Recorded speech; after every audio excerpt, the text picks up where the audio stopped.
Welcome to the FrontMania Lightning Talks in cooperation with Society. So also a big thank you to Society for making this happen. So, welcome you at home. We're ready to start, and actually we're already 2 minutes too late. Shh, don't tell anyone, doesn't matter. Very good that you're here, because we know there's also a press conference going on, but this is way more interesting anyway. But to be honest, I'm not that interesting, actually. I don't have that much interesting stuff to tell. But who are those 3 speakers who are coming right here?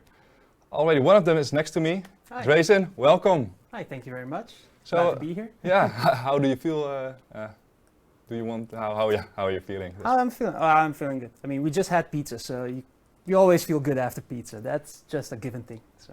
Fair enough.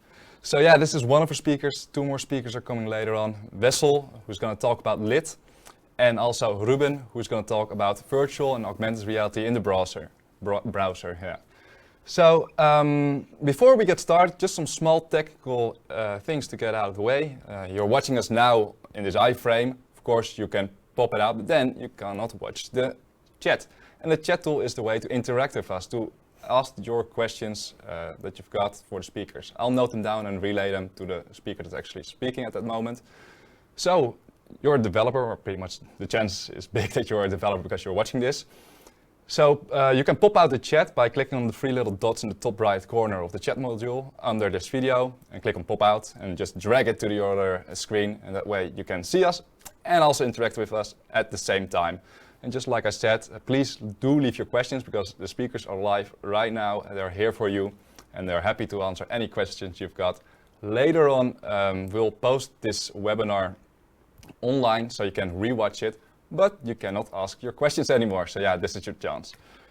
I think that's about it. So there's not much for me left for me to say, except enjoy yourselves, and also Drazen, enjoy and good luck. Thank you very much. I can start? Yes, you can. Yeah, okay, cool. Well, welcome everybody. I'll be presenting on getting started with Pally and what that is, how you can implement it in your work frames, whether that's a framework or whether that's just injecting it into your Jenkins builds. First of all, a little bit about me. My name is Drazen Jankovic. I'm a full stack developer for the last roughly 16 years. And for the last 10 years, I've been specializing in accessibility. Well, as the slide already says, I have to insert a tragic backstory here. Mafia took my car, killed my dog, so I had to take revenge. But it's very hard to take revenge if you can only browse the website using a PlayStation 3 controller, because I used to be hospitalized for a fairly long time. And because of that, it got me thinking on how can we actually improve accessibility. Other things that I do as a hobby, well, you already see me in the picture there. I'm wearing a nice Iron Man mask, and it's going to be a full-on Star Boost outfit. I wear that together with friends for just fun, but also to go to children's hospital, entertain kids, and so on. So what is accessibility and why should you care about it?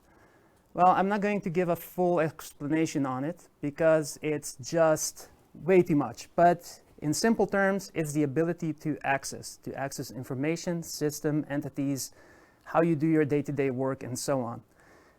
The entire field of accessibility, mainly in IT, is how can we make this work for all people, not just those with disabilities, but think of it also as hotkeys so that you can work faster in your IDE, for instance. And why should you care? Well, imagine making a website and you're like, this is the best website ever. Whatever it does, it's doing the best thing that it can do. Based on current statistics by the World Health Organization, roughly 2 billion people, like 2 billion with a B, not M, cannot view your website. They cannot experience it the way you intended it to be experienced as. So that's why you should care about accessibility and how to improve it. So, in comes Pally. Actually, let's go back one more. Boop. In comes WCAG first. So for us who are working on the web, WCAG is a set of rules that will help us improve the quality of accessibility. They will improve the quality of your website, the ease of use of your website. And when you take a look at the WCAG rule set, it's a big list of rules. It is, if you're going to do it on your own, you're going to have to go through about 200 or 300 rules on your own. And that's just mind-boggling boring. I'll be very honest with you. Like, I know them all by heart, and I can really say it's really boring to go through them. So let's automate it. Pally comes into place. Pally is a range of free and open source tools. It basically allows you to work faster, work smarter. You don't have to do all those 300 rules by hand each and every time yourself. You can also have it done automatically. We'll be looking at the first two tools today. We'll be looking at Pally itself and the dashboard that's included. The other tool sets that are available are the web service. This web service fuels the dashboard. It fuels everything by providing you a nice JSON web service that you can get all of the data from all of your tests. And the final one is the CI tool. Basically, integrate this into your Jenkins builds, integrate this into your Azure builds or whatever, and have it be running every time you publish code. So installing Pally. The final one is very simple. The CI tool, npm. Basically, integrate this into your Jenkins. You'll probably have to wait because there's a big Chromium that's included in it. But it should be done in like 5 minutes at most. Let's run Pally. All right. You type in Pally, you type in the URL, and you're done. Thank you for watching. All right? I mean, that should be it then, right? Well, no. What we're going to look today at is, once you have it installed, how can you make a dashboard? How can you make it even easier for you to use, even easier for you to monitor multiple websites? Or there will be a meeting, there will be a presentation about lit in a moment. How can you track each and every one of the components in your lit as separate units and test them as separate things? So you will need a few prerequisites. One of them is MongoDB. Install it locally, run Atlas, whatever you do, you probably know how to do that. I'm not going to explain how to do that fully. Another one is, because it requires Chromium and Puppeteer, if you're using certain environments like Debian or Ubuntu system, you will need 2 extra libraries. So please check those out as well. So let's get started for people like me who are on Windows, or if you're on a Mac, you can also do this as well. You can either brew it or git it. Clone the dashboard. So the first 2 commands, installing Pally and installing and running it, I've already done on this machine. So if I do Pally and I type in, well, let's do the, like in the example, let's do the FrontMania one. I'm typing very slowly. What you'll see is hopefully not an error. There we go. It will start running the Pally. Now this can take a few seconds, especially if it's your first run. And you will get this, a whole lot of, well, in this case, errors, because I haven't provided any configuration what to do with it. So it's just showing the main thing. Now the downside of this is you can't really go to your designer or your manager or whoever and say like, well, these are the results, because this isn't legible at all. Like, what does this mean, each of these rules? So how can we improve on this? Well, like I said in here, clone the Pally dashboard, or just download it, whatever you prefer. Once you've done that, cd into the folder, and then do npm install. Now I've done that step already because, again, we have fairly limited time. Last time I tried to install it, it took 7.5 minutes, so I don't want you to be looking at an npm installer for 7 minutes. But what you'll then get is a list of files, which is basically everything that's inside the package. Everything in there will be installed for a working version with your current MongoDB. Now there's one big downside. Although Pally itself is being updated fairly regularly, the dashboard isn't. So you will get a lot of deprecation errors. And I specifically kept those in because I want to show you what can go wrong after install.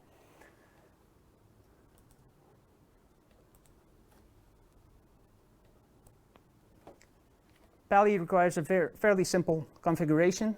If you're using the dashboard, if you're using pure command line, there's a full documentation on their GitHub. Please follow that. I will not be going into that because it's a lot. You can specify every specific rule that you want to ignore it, add to it, or whatever. So that's, you know, a huge list. Again, 200-300 rules. Do you really want to do this as a command? Let's take a look here. If we type in Pally and then google.com, ignore rules, and then 300 rules you can type behind it. Do you really want to do that manually? Of course not. Nobody wants to do that. I mean, the only reason I'm working with dashboards is because I like to keep my time for other things instead of typing out simple rules. So like I said, simple configuration, connect to your DB. In this case, I'm going to use it locally. So it's just on 127.0.0.1. And once that is done, like you can see here, make sure to set your node environment to it. In most environments, you can just do node and then set node environment is development, or dev for short. If you're on Windows, this will not work. You will need to do set before it. Otherwise, it will fail. So just keep that in mind. Once this is all done, we get to the fairly simple part again. Just type in npm start. And this is where the issues will rise. First of all, apparently I need to accept this for this network. There we go. Again, like I said, when installing, it will come with fairly old packages. Mainly the Mongo connector is very old. You can update those yourself, running the npm audit fix or manually changing the package versions inside your package JSON. In all other cases, you will get this. And this does not mean it doesn't work. It's just not producing URLs the way you want to see it. So it will kind of look, you know, a little bit broken. But it works perfectly fine. So we're just going to continue with that. Now, I've already opened up the URLs here. Now that it's running, on your port 3000, by default, the web service will run. You can request from this port any of the URLs that I've done, like in the CLI. You can request the URL, and this service will return a JSON for you. Now, what can you do with that JSON? Well, on port 4000, the dashboard itself is running. Now, I've put in a few URLs here. Some of you might recognize them because I looked up your companies and put them in as well, just to fill up a little bit of data. Normally, this comes empty to begin with. So what you'll then see is, well, Bootstrap isn't really the greatest website to go to. At least their documentation page isn't the best place to go to if you are having disability issues. On the other hand, places like nu.nl, for your news, only one error. That's perfect. So what can these things say and what can you do with them? Well, let's click on my website that I've set to AAA standard. And I'm completely failing it because it's a very old website. What this does is now you get the same information that you saw earlier in the console, but you actually get it as way more readable data. This everybody can follow. You can see how many times it failed on how many selectors. What each of these selectors does, when you click it, it will actually give you the exact location and what's inside it. It will even go into the shadow root if you're using lit components or you're using material design. So don't worry if you're thinking, well, shadow root, each of those is isolated. You can't see that. This thing will, because it's just iterating over every single node it comes across. It will tell you each of the errors and what's wrong with them. It will tell you also how to fix them. But again, a lot of these things you could have done easily through either a tool like Wave or Axe. What sets this apart is that you can, whenever you're adding a new website, for instance, I have added here bootstrap form page. In this case, I just want the input form. So it went over them. How do you then isolate only the things you want? Well, it's very simple. If I add a page like, let's just add new.nl again, and we add the URL for it. Now we get some extra options down here. And these options are the things that make Pally so strong. First of all, you can immediately set it, well, because we're in the US, for instance, we don't need this WCAG. We have our section 508. Then you can select the rule standards for section 508. You can make these sections or the rule sets also yourself. So you don't have to just choose these. You can go into the file, connect to the web service, and then make your own rule sets as a standard. In this case, I'm setting it to section 508. If I know that there's certain things that will slow down the page, I can set a timeout or I can set a wait. And these are the things that are important. These take action or tasks actions. Now if we go to, we'll just open up the website. This button here, this accord needs to be clicked before you can go into it. So we look it up. Does it have an ID? Of course it doesn't. Why would you put an ID on a button? That would be silly. Title, close. I'll just click it for now and accept it. So it doesn't, it's probably so you can't automate these things. Yes. So let's say you're on a page like this. You want to click on the first article to go into it and test it out. You can then just say to Pally, click element, and then the ID of the element. For instance, I think on new.nl it's called news banner. So now, whenever you do this, whenever you run this task, it will run all of these actions. And you can then even say, wait on URL to be, and then give it a new URL. So you're now combining your, for instance, if you're used to Jest, you're combining bits and pieces of Jest with your accessibility testing to provide it into your automated test. You can even provide it, if it needs to log in before certain things, you can provide a testing username and password. And I would keep this to testing data only, because as it says here, not usable for, or not suitable for a secure environment, as everything is going to be saved as plain text. So, maybe not put your company's password in there. Provide any HTTP headers that are required. In this case, we have probably an ad here somewhere. Well, not really, because I'm already blocking commercials. So let's do this. We have this block here, which is a section. Oh, it actually has a nice class of ad blocker. So what we're going to do is tell it to hide the element ad blocker. Why would you do this? Very simple. If your website has ads that are loaded in from an external company, if your website has videos or something that you don't need tested, you can hide them from this tester to begin with, to only test that little bit that you really want. In this case, I don't want the ad blocker. I don't care about the ad blocker. So, and if you know that you're not going to complete with certain, or that you're not going to be applying certain rules to your code, like I said before, adding each manually is going to be a hell of a task. So just go through the list. Click which ones you don't want, and everything else is fine. Now you can add the URL. It will say, whoop, whoop, your new URL has been added, but you see no results. You still need to run the initial test. I'm hoping it doesn't fail and that it's actually called news banner. When this one is done, what you'll see is what the error is here. And also inside your console here, you will actually see what it actually did for you. So you don't have to do these things manually.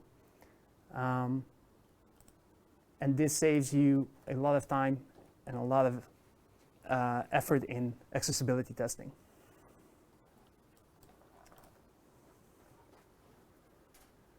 Now, like I said, we already went through the how to run your first site and running the first test. Now there's a bunch of actions you can do. I just did a simple click and wait on. But if we open up the full list, if I actually know how to paste things. Developer, 16 years, can't paste. If we take a look at the README file for the actions, what you can do, click, wait, set field. If you have a lot of input fields and you want to test them out in all situations, you just set the field, what the ID of the field is, and whatever. This doesn't have to be the ID, it can be any selector that you use. So you could put your shadow root selectors here, you could put your basic class selector or data attribute selector. It's a normal selection, basically. Click elements, what it has to do after clicking. Each action is on its own separate line. So you could do click, wait, check, and so on. And it will just go over them. And in the end, you can even do a screen capture to capture the final image if you want. You provide the URL behind the capture, where you want it to save. Waiting for fragments of the URL to be there and so on. So it's a lot like a lot of the testing tools like Jest and Axe and so on. It's just now through a dashboard for you. Once you have the result, you will see where the mistake is. Well, in this case, it says there's an iframe error, but it couldn't fetch any information. It could fetch so little information that it didn't even know where the error is. It just found that it's somewhere there. So this is what the problem is immediately, what you can get with automated tests. Certain things it will just warn you about, and you need to still go manually over them. But that's a story for another time on what the issue can be here. So just a little interruption. Yeah. So for the people at home who just joined in, because I saw some of you are a bit late, of course, totally understandable. But Drazen is live right now, and the chat box is, I saw lots of people saying hi. So that means you are in there. Hi. But I didn't see any questions pop out yet. So if you have any questions, don't hesitate to put them in right now. We'll wait until the end to actually convert them to you. And yeah, no problem. Our expert can convert them, can answer them, sorry. Yeah, I hope not convert the question back to them. Exactly. Sorry for the interruption. No Very problem nice at all. Again, if you do have questions, because I'm going fairly quickly through this as the setup and the running is easy. It's more the what to do after that you can get stuck with. Once you have this list of errors, like let's grab one of, well, for instance, let's grab this one from FrontMania. We tested it already at the start. Now, once you have this list of errors, what do you actually do with it? Well, the image element is the only contact of the link, but it has no alt text. These are all of the images that have that. You can easily fix that. And now you actually have a full list, export it as a JSON, send it to your front-end developers, send it to your designers, like, hey, you guys thought about this and this element here on the page, but we don't know what to put there. Send them to your content managers, fill out the missing alt text, for instance. So a lot of these things can be easily fixed. And now you have a easy to access list that you can send out through the entire company. Some of the places where I've worked, we actually set up an entire screen in our room, and all it had was button, input, image. It had every single component that we had in our design system. It had it on, and it said how many errors there are in it, how many warnings, how many notices. Our goal was always to have 0, 0, whatever number, because notices aren't important. Notices you also get for things like, oh, you're doing very well with this. Yeah, I don't care that I'm doing well. I want to know what I'm doing wrong. So that's why these two are important. And I have here Bootstrap form, but you could import the entire Bootstrap library into this and have every single component tested separately. Or if you are working, well, let's grab ABN AMRO. If you're working for one of their teams, you're probably working on either the main website or one of the side projects that's internal. You could set up, if you are in the UX department or in the front-end department, you could set up a board like this, have all of the different websites that are internal, and go over them one by one. Because you didn't put this much time and effort into making a perfect working component for somebody then to go, but I like it purple with yellow text on it. Like, yeah, that's fine that you like it, we have standards. Like, you don't use Comic Sans, you know? So that's what you can use these boards for. It will give you a full list of all of your errors, all of your warnings, and how you can improve them. And if you are something of a perfection chaser, you can always go into one of these. I should have clicked here. See, this is what I mean. It will work. It can be sometimes broken. Come on, go back. I'll just add it as new. If you have your website and you are like, well, we have our certificate for WCAG-A, audits went perfect. We have it for AA. What do we need to make our website AAA? And you will get a full list of it. So you can have the same website multiple times loaded, each with different settings, test them out, take a look what's going wrong, and how can you improve on it. And now it's really thanks for watching. Like I said, short, just install. Super nice. Thank you so much. No problem. Very interesting session. And also, yeah, it's a true lightning talk, I would say, like inspirational, fun, and yeah, lots of information. So yeah, super nice. I mean, like I said, I can go into this super deep. For each of the actions, I can be standing here for half an hour explaining why you should be using click versus, I don't know, using some internal action that you made, and so on. Is it interesting to be here for the next 4 hours? No. But installing this, getting it to work, getting it to start is more than enough that you need to go yourself. Fill out your own website. Like I said, I grabbed just a few of the people that I saw in the list on Meetup that are here and in the list that's on FrontMania, and I was like, let's take a look. How many are going to ask questions? Hey, why do we have 40 errors? Or so, yeah. I'm hoping that you then actually do it yourself as well. Test out your own website, test out your own products. This works for mobile, web, even gaming you can test out with WCAG. So. I can assure you we are going to do this for FrontMania, because now that I see FrontMania pop up, I'm like, what are those warnings, you know? It's fairly easy, it's fairly easy. Yeah, but I also said already in the chat, it's not as much as the other one, so yes, goal. Hey, it's not as much as my own website. You know how it is to give a presentation on accessibility and then have 135 warnings. Oof, but it is the strictest setting, so. Fair enough. Well, we do have some comments and questions that came up in the chat. So Anoniempje said, looks super easy to set up. That's his comment. And also, yeah, I have to agree with him. If everything works nicely, install MongoDB, takes 5 minutes, and then it's 2 npm commands, and you should be done. So if it goes wrong, just follow it. It will say each and everything that goes wrong will say what's going wrong exactly. Follow it, and you're done.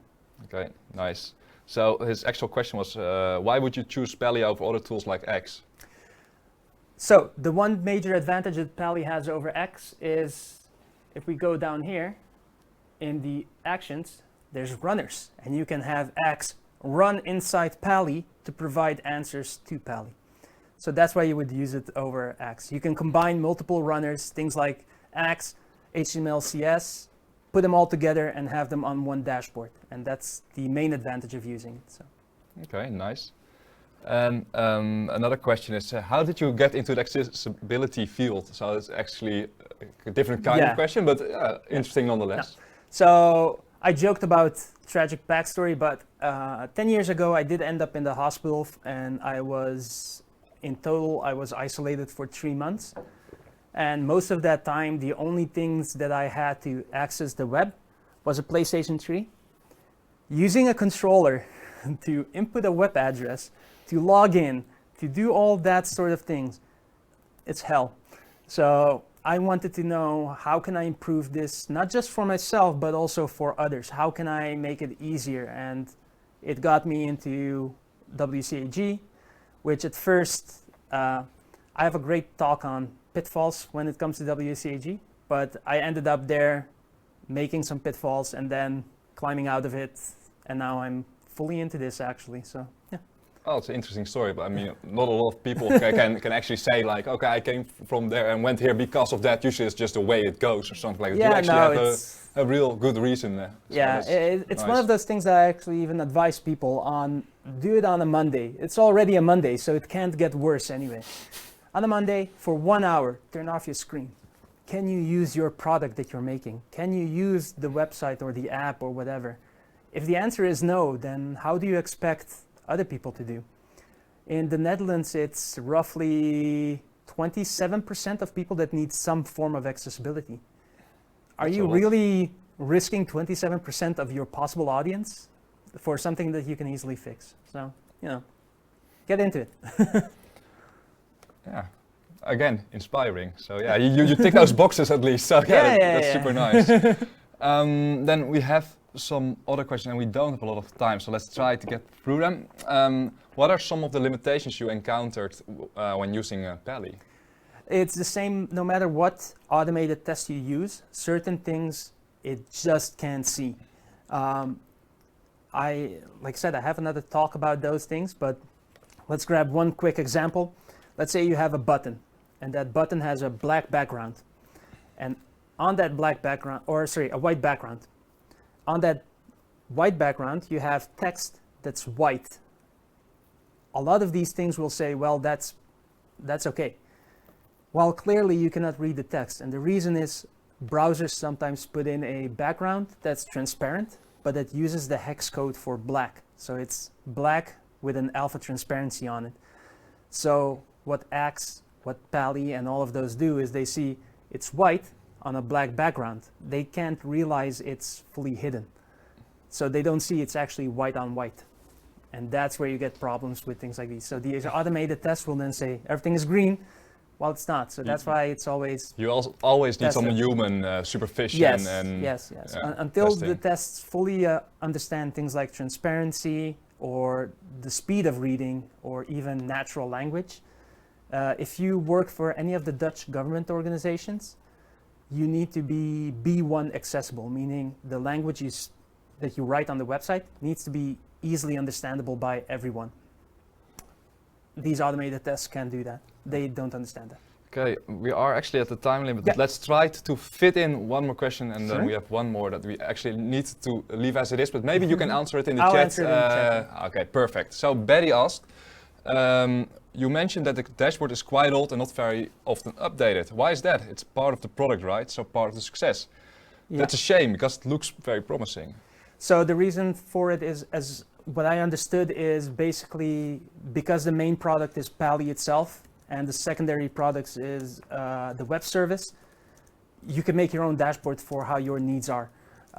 Just read out the answer that you get back as a JSON and then display it in the way you want. The dashboard is more of an example of how you can do it, and that's why some of the things are outdated on it. Welcome back, welcome back. Okay, those 2 minutes actually took 3 or 4 minutes, but yeah, I said grab a drink, and you have to be very fast if you can grab a drink in 2 or 3 minutes, so yeah. Anyway, the next speaker is totally ready for you. Wessel Loth, he's going to talk about the framework Lit. Also for the newcomers, I do know I'm repeating myself a bit, but the newcomers haven't heard this yet. So if you have any questions, please leave them down below in the chat tool. You can actually pop it out by clicking on the 3 little dots in the top right corner and dragging it to another screen. So welcome, I hope you enjoy yourselves. I also hope the people who have already been watching that you are enjoying yourself. I actually am. And Wessel, are you ready to rumble? Yeah, ready to rumble. Okay, awesome. Okay, let's go. Good luck, and once again, enjoy. Thank you. Yeah, thank you for the introduction, Stijn. Today I'm going to talk about getting rid of your front-end framework using Lit. But first, let me talk a little bit about myself. I'm Wessel Loth. I'm from the beautiful city of Zwolle in the eastern part of the Netherlands. In Zwolle, I live with 2 beautiful blondines. One is my girlfriend over here, and the other is my beautiful dog. I really love cars. I love cooking great food. I love drinking great coffee. I love playing guitar, playing games. Here are some of them on the left. So yeah, that's me in short. I'm a full-stack developer at Arcady. I do public speaking like this. Can I interrupt you for 1 microsecond? I'm so sorry, but apparently when we were sharing your screen, we've got the image on top that you actually are sharing your screen, your display thing with display, color, resolution standard. So if you can click that one away, people can actually... very sorry. No problem, no problem. We should have noticed earlier, but okay. There we go once again. There we go once again. Let me just quickly cycle through the photos of the beautiful city of Zwolle. my beautiful blondine roommates, my hobbies, my loves for cars and games and guitar playing. So I'm a full stack developer at Arcady. I am a public speaker. I do trainings, most notably the Angular training that we provide. I'm Scrum Master, and I spend way too much being curious about technology, so I spend way too much time on Hacker News. I work at Arcady. What are we? We are a small consultancy and contracting company based in Zwolle, but we do work all around the Netherlands with customers like ING, ABN AMRO, Unive, Belastingdienst, stuff like that. Just a little bit of a background. I worked at ING Investments between 2017 and 2021. At ING Investments, I was a lead front-end platform engineer for the investment stripe, so making sure everything about the investments application is stable and future-proof. And I didn't really know anything about web components or Polymer or Lit when I joined, or really about investing, really. The application we worked on was the My ING Investments application. If you're a ING customer, you know My ING for banking. Well, there's also a web portal where you can do your investing business, so see how your profits are coming around, see the status of stocks, and buy new ones, sell old ones, stuff like that. This was all built using web component technology, and that's what I'm going to show you today. Just a little bit of an introduction. Let's talk about front-end development in 2021. If you're a front-end developer, you're most likely using one of these three major frameworks. If you're not using one of these three frameworks, you're probably using vanilla JavaScript, and I put an asterisk there because vanilla still today mostly means you're using jQuery. And if I'm wrong about any of these four, I probably got you covered with all of the other logos of all these front-end frameworks and libraries that you can use to build interactive front-end applications. But all of these tools, they have something in common. They have a real big focus on working with components, or in general, reusable views. They're all smart, so they enhance HTML rendering with a bit of JavaScript magic. They all have some sort of virtual or just standard DOM engine to do efficient rendering and updates of lists of tens of thousands of records. And most frameworks have some sort of style encapsulation, so that the styling rule you define in one component doesn't leak to another component. But yeah, when we look at these four requirements or things that we find in common in all major front-end frameworks, maybe we just need web components, because web components can do all of this with 0 kilobytes of dependencies.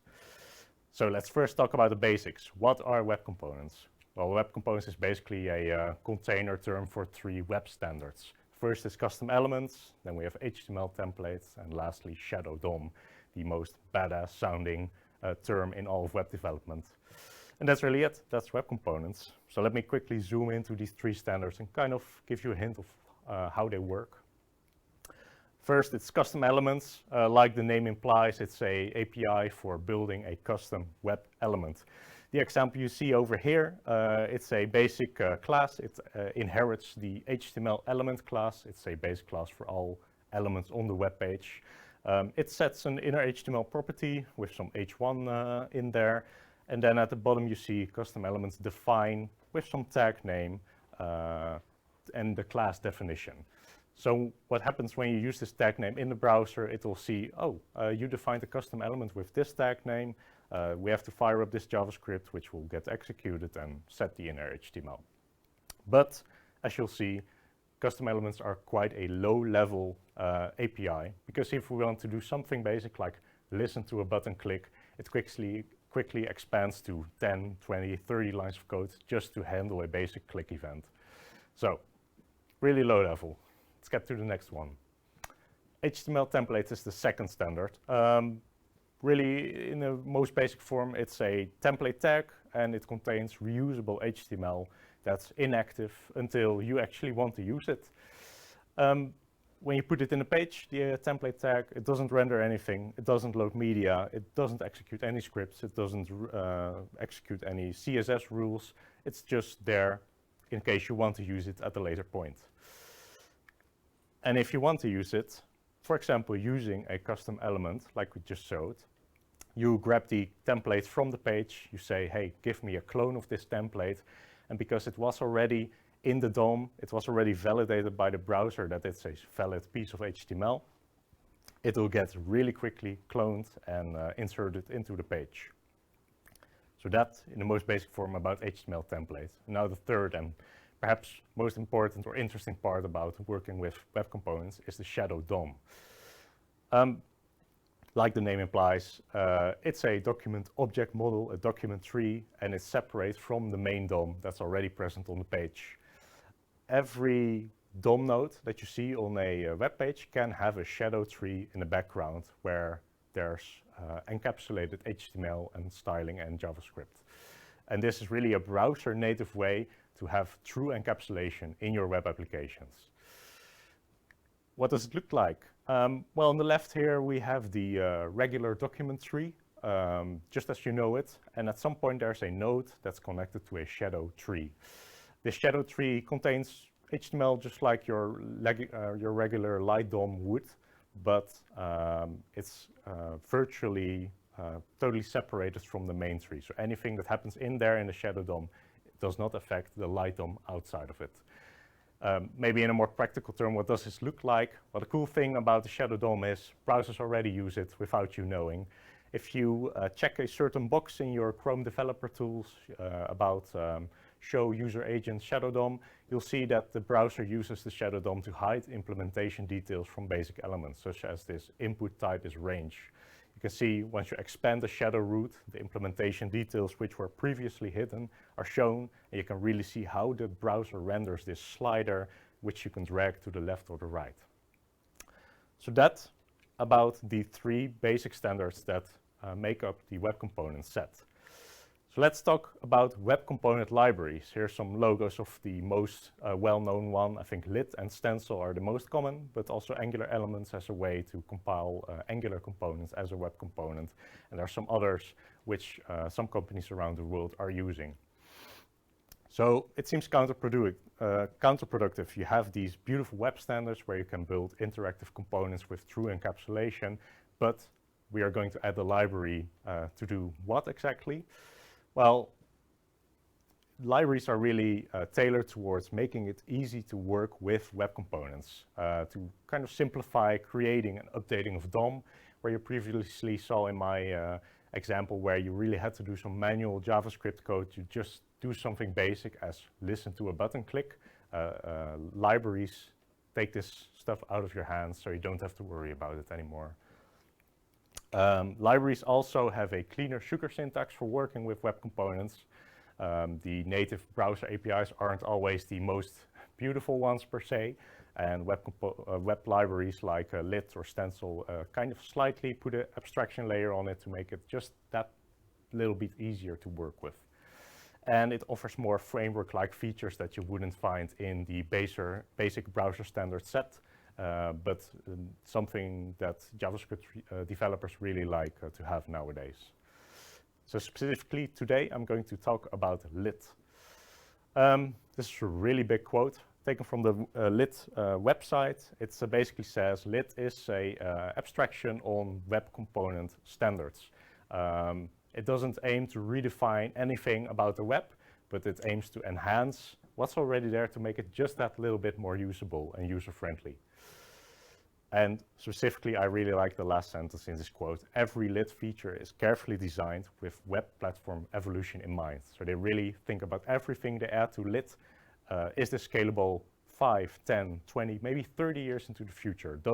Can this evolve along with the web platform? So what's Lit in a nutshell? It's a subclass of HTML element, just like we saw before. It adds some sugar syntax for working with custom elements. It works great with TypeScript out of the box, but also just regular JavaScript if you don't want to have more toolchain stuff on top of it. And it has seamless interoperability with any web component toolkit or library, or really any JavaScript framework that you might want to use. It's also less than 5 kilobytes in size, so that's about 20 times less than your average slider.js framework that you can find on most web pages. And it renders HTML using Lit HTML, which is really the core of why Lit has become so popular. So lit HTML, what is it?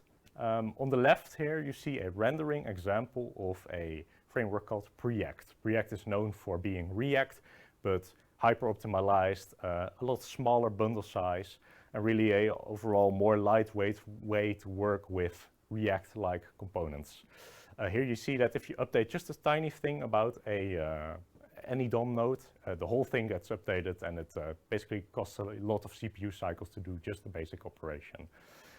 So if we look at the same example using lit, you'll see that this updating of DOM is really very specific to where it's actually changing. No unnecessary DOM updates are done, no unnecessary update events are sent throughout the document tree. So it's really a more efficient way of rendering HTML.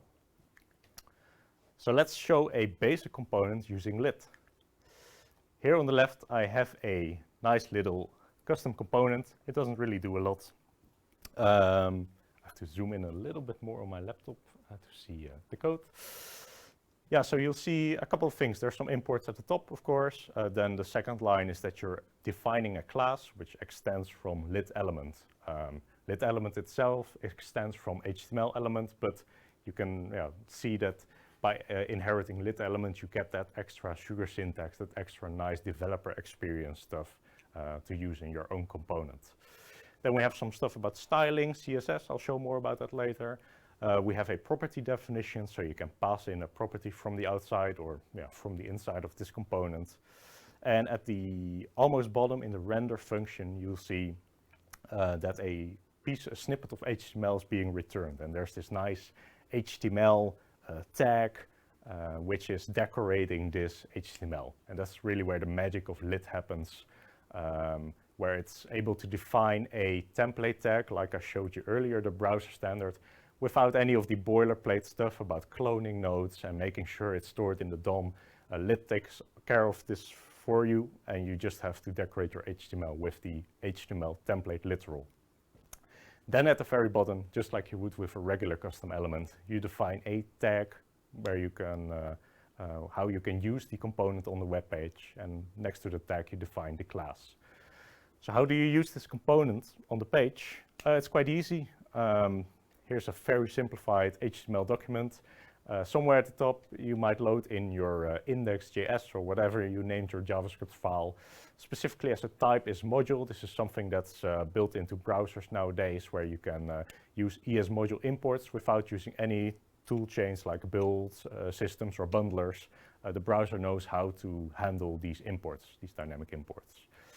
And then in the body tag, you can see that there's the my custom component, and it's being rendered using the tag you defined. And when we look at how this looks on the page, it's quite simple. It's just a blue hello world. Nothing too exciting yet. So when we take a look at this component that I just demoed, there's also a simplified way to write this code, because there's quite a bit of boilerplate involved as well. And that's using JavaScript decorators. Here you can see the same exact sample of code, but now built using JavaScript decorators.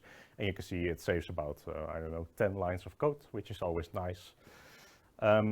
JavaScript decorators are not really part of the web platform yet. It's in proposal stage, but I hope in a year, maybe a couple of years, that it will really be something that's baked into the browser, so you won't need a tool chain like a compiler to actually be able to use these decorators. For now, you can use something like Babel or TypeScript if you want to go all the way to use these decorators in your code base.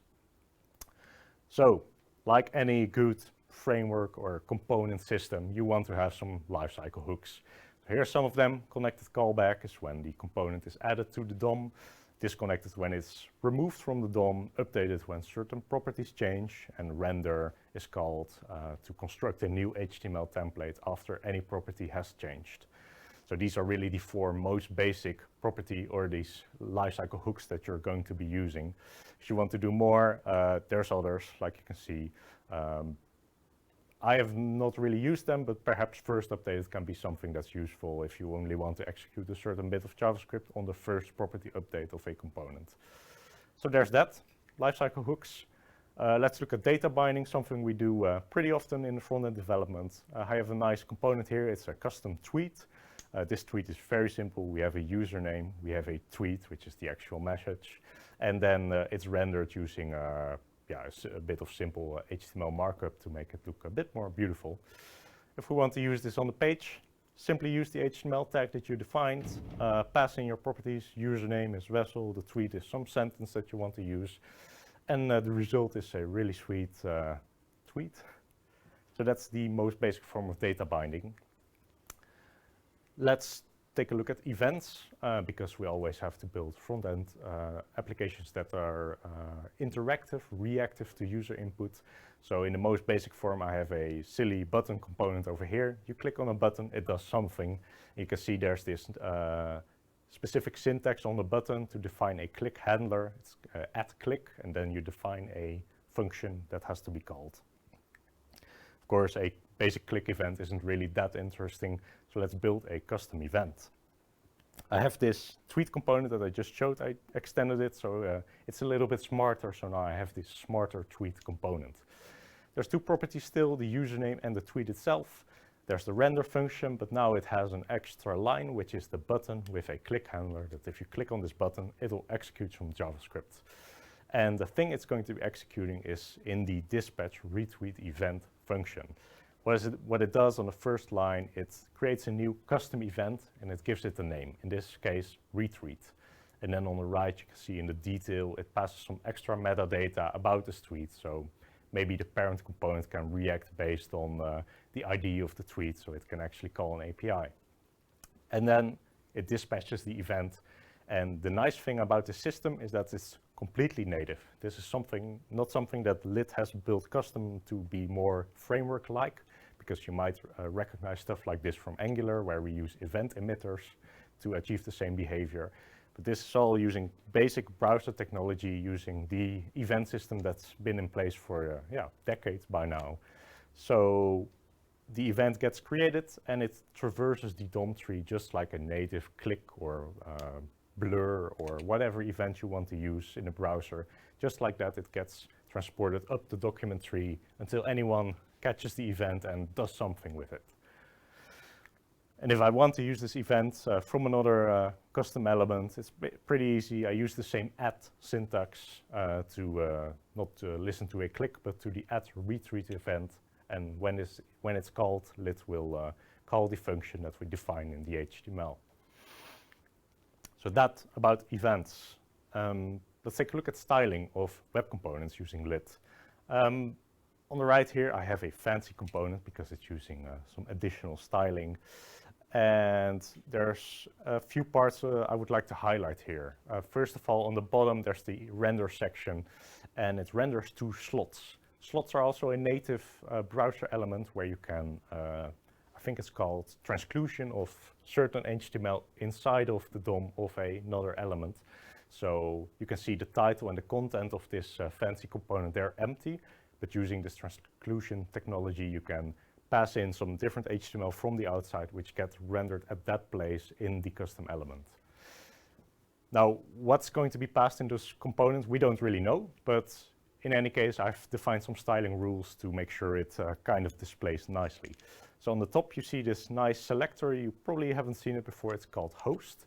And what host does, it applies styling to the HTML tag itself. So if you use fancy component, the tag in the HTML, the styling rules defined in the host section over there, it actually gets applied to that tag name itself.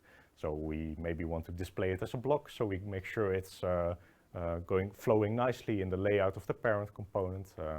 In this case, we also have a border radius, some padding, just basic stuff. Then on the bottom, we have a really interesting piece of CSS, which is the slotted selector.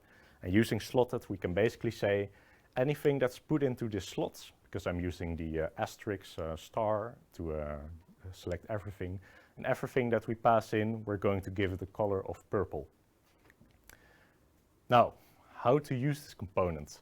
Just like before, use the HTML tag that you defined, and this time you pass in HTML instead of just some properties. So here you can see we are passing in an H3 and specifically into the title slot of this custom element. And also for the same thing, we're using the content slot to pass in not just a string of text, but also a extra italic part and also a hyperlink. So we really want to make it a very smart component.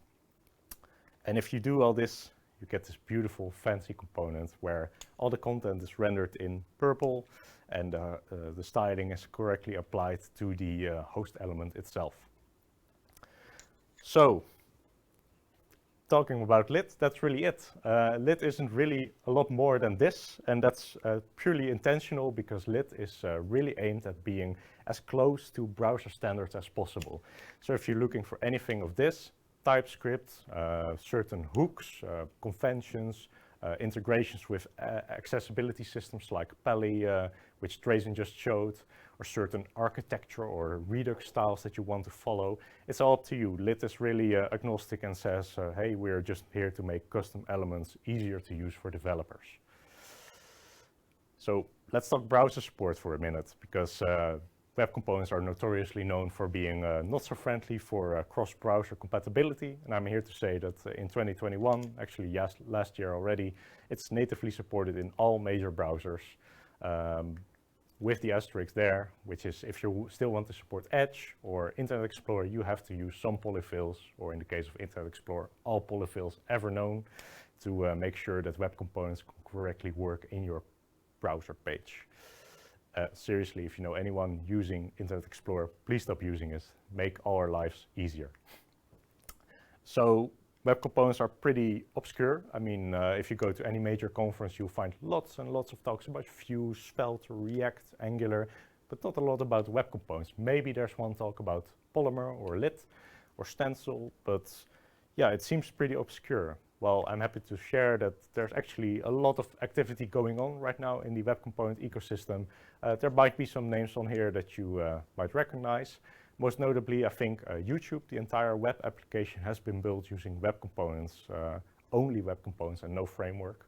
Of course, being an ex-ING employee, I have to plug that all the ING web application or website are completely built using Polymer and Lit technology. Also, Apple, GitHub, I found a really funny example, which was McDonald's. Apparently, in certain countries, they have these menu boards in the store where there's interactive animations flowing around, showing nice, tasty hamburgers and McFlurries. Apparently, these menu boards are also built using web component technology. So, let's take a small dip in a case study. Why would you use web components in your front-end application? At ING, there was a bet a couple of years ago on the next framework that should be used, and this was about 7-8 years ago, and they decided that it should be AngularJS, because back in the day, AngularJS really was the biggest, best-known front-end framework with a lot of documentation and great examples of how to build really cool front-end applications.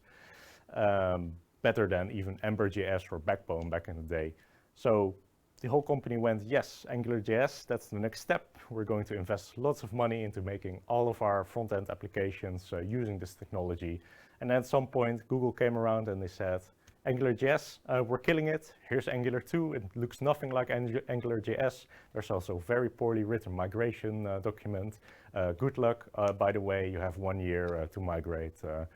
Otherwise, you're best out of luck. Of course, yeah, this didn't really go well with a lot of technical people who weren't really happy that they invested so much time and effort into building an application with AngularJS. So they started looking for the next step. If AngularJS is being deprecated, what's next? Are we going to be using the new Angular, which they might deprecate again? Are we going to be using React, which has really strict license agreement about where you can never sue Facebook if you are going to use it? Or are we going to use something else? I don't think Vue has been around that long, so it wasn't on the table. And they started looking at what can we do natively? How can we lean on these browser standards so we can have our front-end application work for the long term? Not 5 years, that's not really long, 10 years, 15 years, maybe 20 years, because nothing lives longer than a browser standard. So they decided, let's use web components. Back then, they used a little library called Polymer to make it easier to work with these web component standards. But by now, most of the applications have been shifted to fully use Lit. And it's really about, leaning on browser standards, shipping less code to the customer, having lots of reusability of components. Perhaps in some country there's still an application using AngularJS, but there's all these shiny new lit components that have been built. Because web components are almost 100% interoperable between frameworks, you can just import them in any code base and use them in any place, in any country, in any application. So, what did we learn at ING? It was a rocky start, but a really smooth landing, because back in the day when ING started with web components, it was before I joined. The main library you would use was Polymer, not because it was the best, but because it was the only one. And the documentation was pretty poor. I have a really fun anecdote about where I would look for an issue on the internet, and the chance was 99% that if there was another person who experienced the same issue, they would either be from Google, which maintains the Polymer project, or it would be a colleague from ING who also encountered the same issue.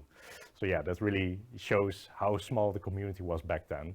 But now, 4 or 5 years later, the web components ecosystem has really matured a lot. You can find great documentation, great communities online who are really sharing these components that have been built to live as long as possible on the front end. So when do you want to use web components? Like I said, making your front-end application future-proof, because really nobody knows how long Angular, React, or Vue is going to survive. I'd say my bet is Angular or React are going to survive the longest because they have a huge company backing. But like we've seen before with AngularJS, there's no telling if Google at some point will say, Angular, it's going to be killed because we have found something new, maybe Flutter, and it's a lot cooler, and good luck migrating all your legacy front-end applications. So you also want to use web components if you're going to develop based on browser standards. You want to ship less code to the browser because most of the stuff I've showed is built in. Lit is purely sugar syntax on top of it. And maybe you want to use web components if you are going to build a framework agnostic component library. Maybe something like a design system. Imagine you have a huge company, there's teams using Vue, there's teams using React, there's teams using Angular, and maybe some other exotic thing like hyper HTML, but you still want to use the same design system. Then you're not going to build that design system 4 times, you just build it once in web components and share it across all front-end applications that you have. So that's really an excellent use case for why you would use web components. So the last bullet is really, why wouldn't you use it? Well, of course, if I want to be realistic, there are also some downsides. There's no huge ecosystem of pre-made components. If you're going to go to npmjs.org and you're going to search for a carousel, if you were searching for a carousel for React, you would find 10,000 carousel implementations, and there's surely one in there that fits your needs. But the chance that you'll even find a carousel built based on web components, it's pretty rare. It's getting better, but it's not on a level yet where you can just import a huge library of pre-made components. If you want to easily find answers to issues, it's been getting better. Documentation, the Mozilla Developer Network documentation is really excellent on custom elements. There's also some great communities. But it's really not on the level yet where if you would find or search for a very specific Angular compiler issue, but then the web component equivalent that you would find 10 or 20 different answers, you'll be lucky if you find 1 or 2. And also, it's hard to find developers who have any experience at all, or really any knowledge at all. I'd bet my wager that most of you watching after this talk, you'll have more web component experience and knowledge than 99% of all front-end developers. So if you're really looking for developers with lots of experience using web components, that's going to be difficult. But also, it's not really that difficult to pick up, because at the end of the day, these are browser standards. This is just HTML and JavaScript to make interactive front-end applications. So to close off, I really want to send you off with a nice quote, which is migrating between frameworks every few years is pretty shit, but you'll never have to worry about it again when you use lit. Thank you. Well, Thank you. Actually, I was waiting for the quote. Yeah. Now talking about lit, this is it. But unfortunately, it didn't come again. Okay, but on a serious note, thank you. That's a super interesting session with a lot of information. So thank you. I'll be in the chat, I guess, answering some questions. I also have a slide open on the screen with lots of useful links for certain documentation and more information about how you can invest more time into the web component ecosystem. Okay, perfect. Yeah, because I've already seen two questions pop up. So Yeah. while we're here, why not just answer them Sure. right here? So first one is by Emil. Any clear advantages of using lit compared to stencil.js? No, that's really something that depends on your personal preference. I really prefer lit over stencil because stencil takes the abstraction to the next level. Stencil adds more abstraction, more custom tooling on top of web standards that aren't really in line with how the browser works natively. Stencil also comes with a huge tool chain, a huge ecosystem already of predefined stuff, which is great, to be honest, if you're starting up a big project. But also it's a dangerous bet, because if stencil gets deprecated, yeah, you're going to have to put more effort in transpiling these into different web components than if you were using lit, which is really just a subclass of HTML element. So yeah, personal preference. Okay, fair enough. And then Suas Samuk asked, is the data binding in HTML one-way or two-way? And can we control or restrict it? That's a really good question to us. Data binding in web components, or really in web sites in general, is one way. You always pass stuff downwards, and if you want to retrieve updates, it's always upwards. There are some, I think, projects or libraries who are implementing two-way data binding using web components, but again, it's a deviation from the standard of how browsers work. Personally, I really like Angular Forms, which is fully built around two-way data binding. So for me, this was a huge shift going to web components where you have one-way data binding. But then again, if you're building an interactive form, you really just want to get an update when the form has been submitted so you can do your one-time validation, right? So how much two-way data binding do you really need? Yeah. Okay, clear enough. Yeah, then I see some comments and also some people who need to leave unfortunately, but yeah, that's live. But for the rest of you, don't leave yet, just like what it said in the chat, because the last session is coming up in a minute. But before we go to that, big thank you to Ruben. Yeah, like I said, it was a super nice session, very informative, so yeah. Very good that you're still here with us, because yeah, I was personally looking forward to this session as well. Just like before, if you have any questions, please leave them down below in the chat tool, and I'll note them down and relay them to our speaker at the end of the session. And then, yeah, pretty much all there's left to say for me is enjoy yourselves, and for Ruben, enjoy yourself and good luck. So, there we go. Good evening, everyone. I'm here to talk about one of my personal biggest passions, that being augmented and virtual reality. Just like with the other speakers, I'll first just give a quick introduction to myself. So my name is Ruben van der Leun. I'm a freelance full-stack developer working under the company name Leun. At the moment employed at the KLM, mostly working on web applications, and I'm working on some WebXR applications for 360 Fabric and XRBase. Mostly just small project for clients of theirs or creating internal tools, but personally stuff that I really hope to be able to show off at some point. On a personal note, I live in a small remote village in Holland with my beautiful wife, 2 cats and 2 dogs. The general icebreaker that I use these days is that I actually have a middle name, and I recently learned that I have actually been named after a programming language. Namely, my full name is Ruben Pascal van der Leun. Personally, I have very little experience with the language. The most I would have had is with Delphi, and the less said about that experience, the better. Now, the goal for this talk is mostly just to inspire. I just want to give a short introduction on what is possible these days with XR, with both augmented and virtual reality in the browser. I won't be going too deep into how everything works or how you can build your own experiences, mostly just giving a couple of small examples here and there. And what I personally hope what you will get out of this talk is that I'll be able to trigger you to investigate further, because in my opinion, there is just so much cool stuff that you can do in the browser these days, and honestly, you should try it out. To very quickly just summarize what augmented and virtual reality is augmented reality is basically all about projecting things into our world, putting things on top of people, like you have these fancy filters in Snapchat these days in which people can wear glasses or all sorts of silly stuff. Augmented reality in general is also able to adapt to the environment, like for example face recognition, but it's also able to recognize planes like a floor or a table. In a nutshell, augmented reality is all about extending reality. Virtual reality, on the other hand, is the complete opposite of that. Instead of bringing things into this world, we basically want to bring the user into an entirely different world, immersing them and just making them completely forget about our reality. Sort of like the opposite with augmented reality, instead of adapting to it, virtual reality is mostly limited by the environment.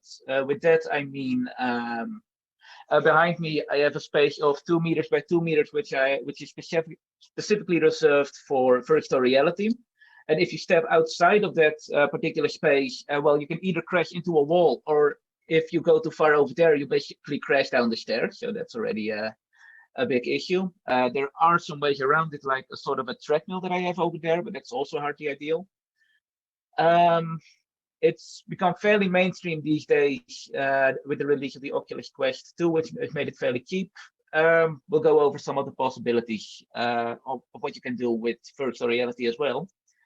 The biggest thing that I'm most excited about is that we can do all of this in the browser these days.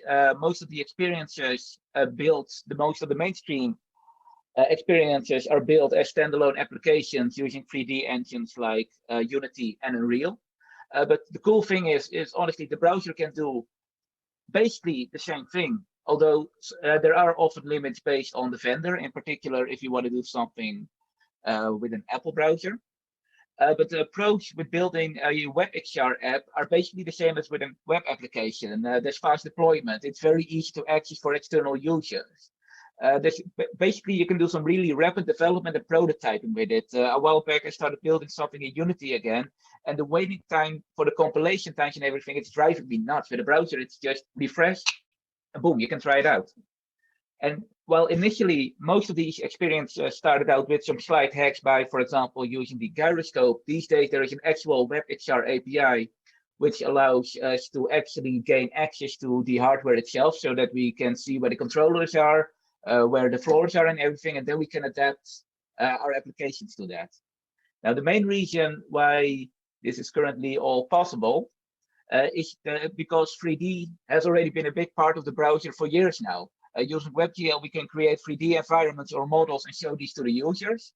And making all this 3D experience work with either augmented or virtual reality was basically just adapting the controls, like instead of moving the camera via your mouse, it now changes based on the position of your phone, and interaction is more like what am I pointing at instead of using the mouse. Most of these experiences are built using either Free.js, which is basically, I think, the most well-known way to build 3D experiences. It was released back in 2010 and maintained by Mr. Do. It's basically just an open source library that easily lets you build scenes with Free.js. An alternative that I personally also used quite a couple of times is Babylon.js, which is also very powerful and maintained by Microsoft. For me, one of the biggest pros is that there's also some big support for TypeScript, which I'm personally just a big fan of. The main framework that I will be talking about tonight is A-Frame. This one was released back in 2015, and for me, honestly, just changed the game because it just made things incredibly easy for everyone to build a virtual experience. That's because you can build these experiences using just simple HTML and JavaScript. And it uses a so-called entity component system, which, if you're familiar with Unity or Unreal, it basically works like that. Like you can create entities inside the world, and then you add components on them to indicate what should happen at that point. Like, for example, I can add something that says that you should render a box here. You can add an entity here and then add a sound component to play a sound there. It's basically an ideal way to easily create an environment with components that you can easily reuse. And I just want to very quickly, if things work, a glitch was just, well, glitching out for me. But let's see if it is working now. Seems like it. I will also very briefly change my camera so that you're not looking at the side of me. So basically, when you start out with A-frame, it's all just basic HTML, as you can see here, and everything that you want to put, you put into the A-scene element here. Let's say, for example, I just want to first add a small box. I can easily just put it in front of the camera like this. The position are basically the X, Y, and Z position of where I want to put this box. Now, if I want to put it a bit higher, I can do something like this. I can easily change the color or anything like that. The scale even. So, for example, if I just want to create something. Actually, hold on. Let me try something here. Okay, I'm going to give a versatile cookie to anyone who recognizes what I just tried to build here. This is from a movie that I recently saw, which is a fairly cool movie to see. In fact, here is another hint on what it's about. One of the things, for example, that you can also do is add a 360 image. So if I now just look around, I basically have a star system and everything. Using the WASD controls, I can also just move around. And if I were using this, if I was watching this scene using a VR headset, it would also just track my my own movement. And yeah, basically there are tons of small components that you can use. There's also an environment component which allows you to just very quickly create a background. Which personally, I'm no graphics artist. I'm always really happy with this particular with this component because it allows me to create something that actually looks good. And honestly, just in a very quick nutshell, this is basically what A-frame is all about. You create your environment using HTML, and then later on you can also add more logic with these components that you can write in JavaScript. I would recommend, yeah, basically just go to aframe.io, and you can try out a lot of the stuff there yourself.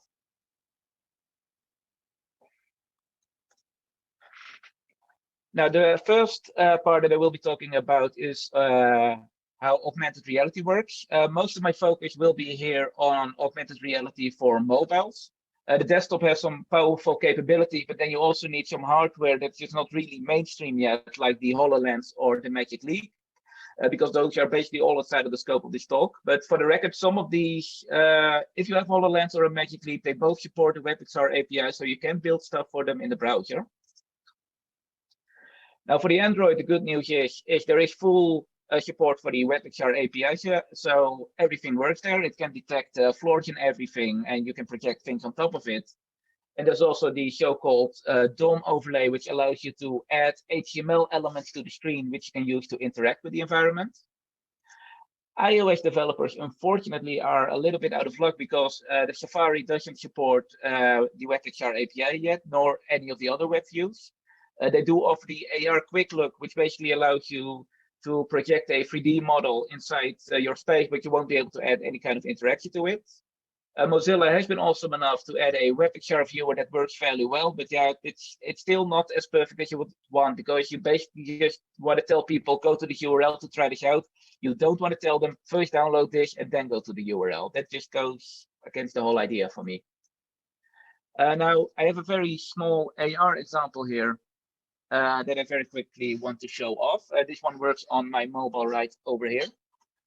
So this is a very simple web AR project. And now if I press the AR button down here, then it will open the camera in here. And as you can see now, there is the red box that you saw earlier is now projected within my room. I can stand up, I go walk around, look at it from all sides. And then the other neat thing is essentially also the two buttons that you can see in the lower left, the animate and the color. These are basically just simple HTML buttons, and I can use these to interact with the scene itself. So for example, if I press the animate button, it will start rotating itself, as well as with the color button, I can just change the color to something random. And this is honestly this is a very basic example of what is possible because you can do far more cool stuff with it. There are two examples that I just want to very quickly showcase. There is the size.link page, which is one that I actually use very often myself. Basically, you can fill in a length, width, and height of an object, and then it will create a box with those dimensions. And then you can basically see if something fits.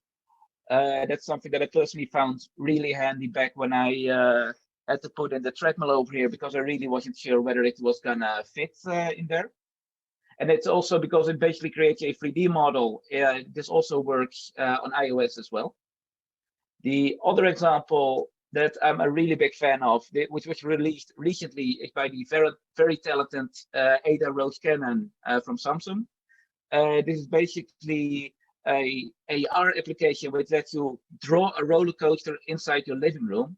And for me, it's just an excellent example to showcase just how much you can actually do in the browser, because most of the examples are basically what I just showcased, like just showing a model in here. But this particular example also adds a whole lot more interactivity to it. And it's also open source, by the way. It's written in A-frame, so if you also want to see how it works under the hood, you can just clone the repository and have a look yourself. This is essentially everything that I wanted to show on how things work with augmented reality. The other side is also the kind that I personally have the most. Oh, hold on. I do think I just lost my webcam feed. Yes, that's exactly what I wanted to say in between, but no problem. We were just all watching the examples, I think, anyway. So, but yeah, your webcam closed down. Let's see if it's back. Give me 1 sec. No, not yet.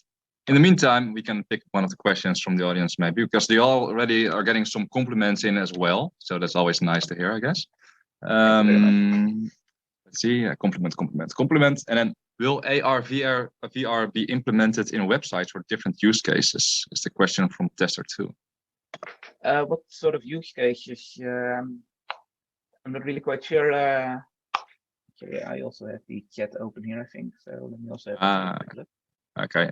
Well, maybe you can also try to get your webcam on another input. Okay. And then another question you asked, is it heavy to run for computers and mobiles? So how heavy is it? It really depends on the experience itself. Honestly, just on how big you want to make the experiences. Like if you load in a model that is really detailed and everything, then it's just gonna cause issues. Let me think. So you basically have to keep it fairly simple, but it's honestly just something that you see with most. Very sorry. I've just got off guard for a bit here with the webcam. Yeah, of course. Sorry, that because I'm throwing questions at you while you're trying to fix your webcam, which is also not the best thing to do, I guess, in hindsight. So yeah, sorry about that. Oh, I saw a little webcam pop up, I think, on the left. Yeah. But, to be honest, I think for now we can just continue without the webcam. I can put myself in here using the settings. The flying Ruben. Well, whatever you prefer, Ruben. If you think it's fine just with the slides, and because there's lots of things to look at anyway, then just we'll leave the webcam for what it is, and then continue like this, because otherwise we'll just be busy with this. Well, we actually want to, of course, enjoy your session. So. Yeah, I'll see if I can. Yeah, I'll make it your call, and let's go without webcam. Okay. Well, so sorry for interruption once again, and enjoy for the people at home, and good luck and enjoy for Ruben. And this was actually also, I do think, a very good part to actually switch, because now we're going to talk more about virtual reality. Which is again more about immersing the user into a different environment. Actually, for this one, I'm going to highlight again the mobiles as well. You know, I am going to very quickly try. Hold on, let me just. This sucks. Let me just see if this still works. Cool. Very briefly, just going to show myself here for now, and we'll see how this all works out. But because for VR, we have the mobiles, which was basically one of the first ways how most people got introduced to VR, in which you basically used a Google Cardboard like this, which basically just used you put your phone in here, and then you get a sort of a VR experience. On Android, this actually works at the moment also via the WebXR API that is implemented, but because most phones can only really track the rotation of the phone and not where you're looking at, it's basically the same thing as on iOS at the moment, in that it's only tracking you via the gyroscope. The other more well-known example are the VR headsets, like the Oculus Quest that we have, which also comes with controllers and everything.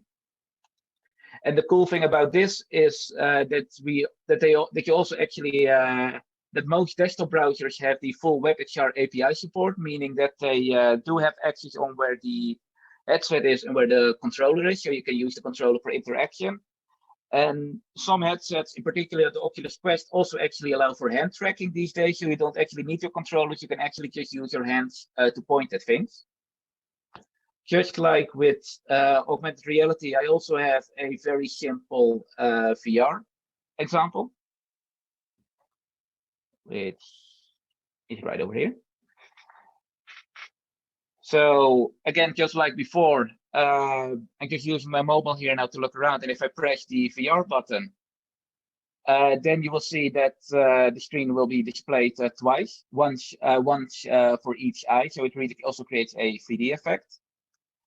And yeah, on a mobile, it is not as impressive as with a headset, but well, there you can look around. You may also notice the circle in the center. That's basically sort of a cursor, which is mostly used in cardboard experiences to interact with your environment. So with this, for example, I can now look at the box, and if I press the mobile, then it basically initiates a click to change the color. Now, if I were using an Oculus Quest, I could use this to. Oh yeah, also apologies, my cat just joined. He always enjoys doing this at the most inopportune moments. But in this particular example, we were using the cursor to look at things. But if this were an experience on the Oculus Quest, you could use this controller to basically point at things and then to interact with them. Like they emit a laser or something, which is the same thing as a cursor.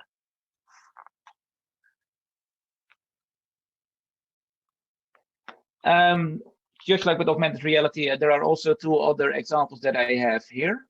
One is for Frame VR. Frame VR is a web app that basically allows users to come together. You represent yourself via an avatar that you can see here, and you can see and talk with each other. People who are far away, you can't see or hear them. It's honestly just a great way to have meetings and meetups as well. A while back, we had Trello actually use the application to host their yearly meetup. They recreated their office in VR, and it was I was there to help guide some of the people there, and it was just great to hear people react like, "Oh my God, we're back in the office." Also, just a slight disclaimer: I'm slightly biased on this topic because I also helped a little bit with setting up Frame VR. The other example that I generally use is Beat as Moonrider, which if you have a VR headset, you may recognize this basically as a clone of Beat Saber, which is a rhythm game in which you basically have to slice the notes based on the song that you're listening to. For me, it's a prime example of basically anything that a standalone application can do. We can do the same thing in a browser. In fact, originally it was very briefly removed from the web because it looked too much like the original Beat Saber, I think. And it basically allows you to play any custom tracks that are currently available for Beat Saber, which honestly, if you want to get that up and working in Beat Saber, it requires a lot of effort to get it up and running. And well, for us in the WebXR community, we just have to go to a URL and we can play whatever custom Beat Saber track we want.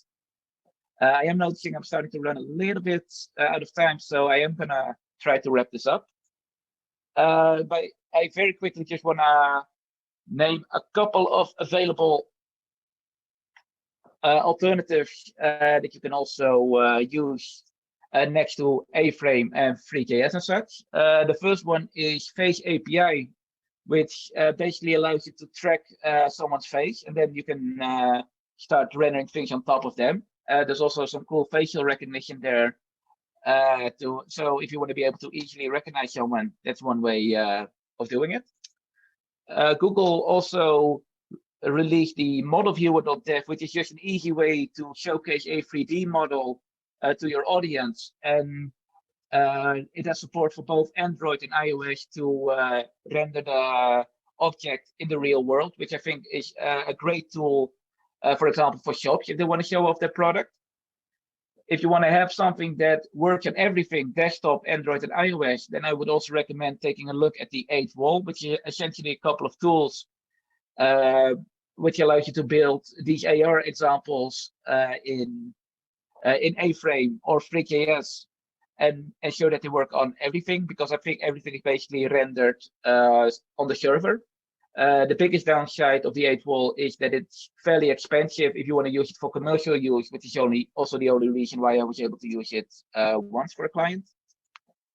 And finally, there is the Wonderland engine. Now, one of the main reasons why personally I don't think WebXR is really taking off is because it doesn't have the same tools available as you have for standalone applications like Unity and Unreal. These are both engines that have basically been developed to create 3D environments. And with WebXR, we're still working mostly with tools that are actually meant to create, 2D pages. And the Wonderland engine, I think, is one of the possible solutions for that, because it's an application that basically specifically aimed at creating WebXR experiences, but then it also comes with an editor where you can click the scene together instead of creating everything in just HTML. It's still in alpha, but honestly, I think it has a lot of promise. And honestly, in a nutshell, it's that. My apologies for the issues that we're having with the webcam. As far as I can see, it's an issue on my side.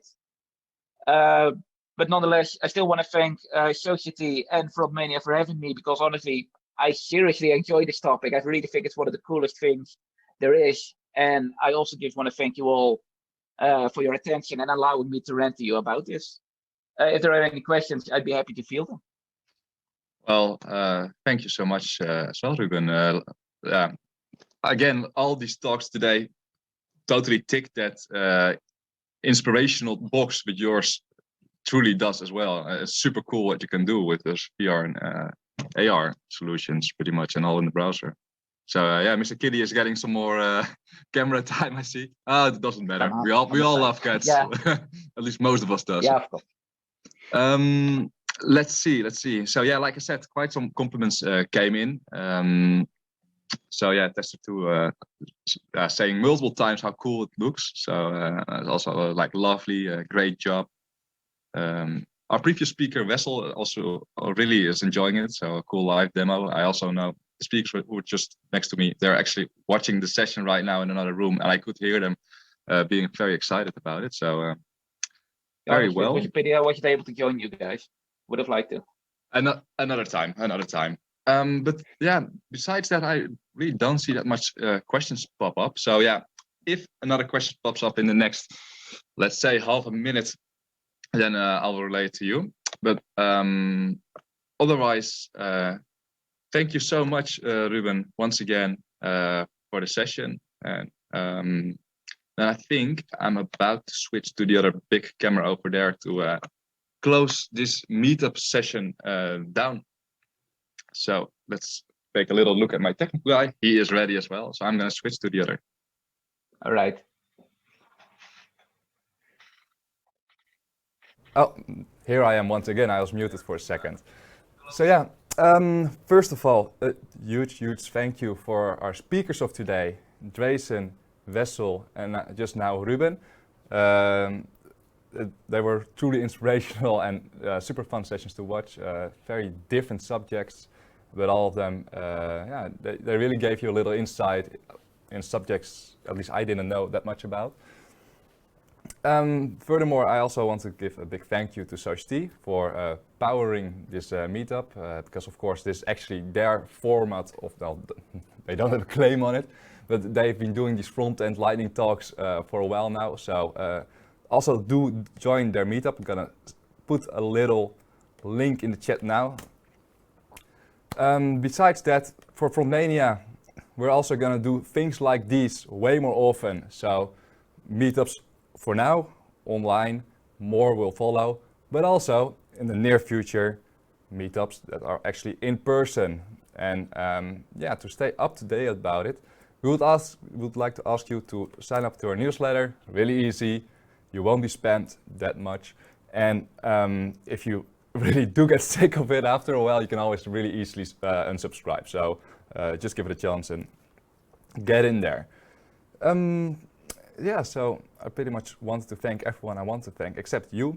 So once again, well, I do keep repeating myself a bit, but once again, thank you so much for joining us today. I had a lot of fun. I hope you did as well. And I hope I see you next time. Have a very good evening. Bye-bye.